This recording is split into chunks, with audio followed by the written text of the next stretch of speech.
So what do you do? Do you put it in your music? Do you go see a Oh, yeah. therapist? Like, I don't know, you go sit on your mom's porch in North Carolina? Like, what do you do? I do different things. There's some days that I write about it.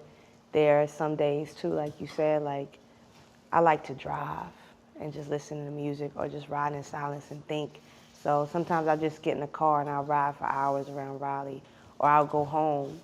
And home is a safe place for me where I'm not Rapsody, I'm just Marlena, at the end of the day. And I'll go sit with my mom, I'll go see my 78-year-old aunt. I'll stay at her house all day and we'll just talk, about everything else other than what I'm doing in music. And that brings me back to, the core of who I am, just being Marlena for that day. The movies, I'll go watch movies. Old school joints? Anything. It'll be like go to the theater. I'll be like, what's new in the theater that I want to see?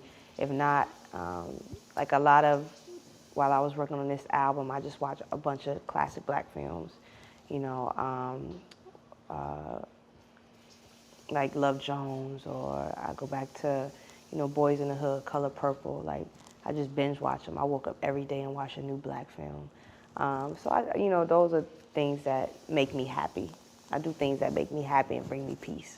Does those old school movies bring you back to like that innocent childhood when everything was so simple, as Wu-Tang said? Yeah, it takes me back to that, but it also takes me back into purpose, And whatever I'm upset about, I'll be like, yo, it ain't even worth it. Because watching those films, those inspire me just as much as Lauren and them, Watching the Cosby Show, like I love Felicia Rashad. Like I watch her as her character and what she represents, and it's just like, yo, that's what I want to be. I watch the characters that Cicely Tyson chooses to play and how strong they are, whether it's in Jane Pittman or The Roots, and I'm just like, yo, this story and this character of how strong this woman was reminds me of how I want to be. So it's like, you got to be strong. This is this is part of your culture, your history. These are your people. She is you. Like, it's in our fabric to always fight, So it's just like, yo, you all right?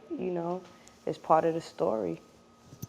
Do you think you'll ever get the recognition you deserve when you think about manifesting things into your life? Do you manifest getting that recognition you deserve? I do. I think it'll happen one day. It might only happen once, but I think it will happen one day. It might happen 10 times. I don't know. But I think it'll happen at least once. Is that all you need? Is once enough? Yeah, I'm learning now that whether it's once or none at all, it's enough. As long as I got the people. That's what I'm learning now. Before, I wanted it all. I wanted at least one Grammy. I wanted BET Awards.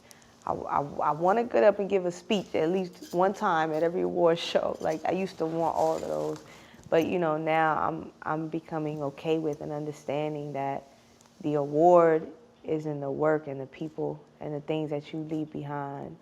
And, what I want now is I want 20 or 30 years from now for the next MC to come up and say, yo, to talk about me in the interviews that I inspired her.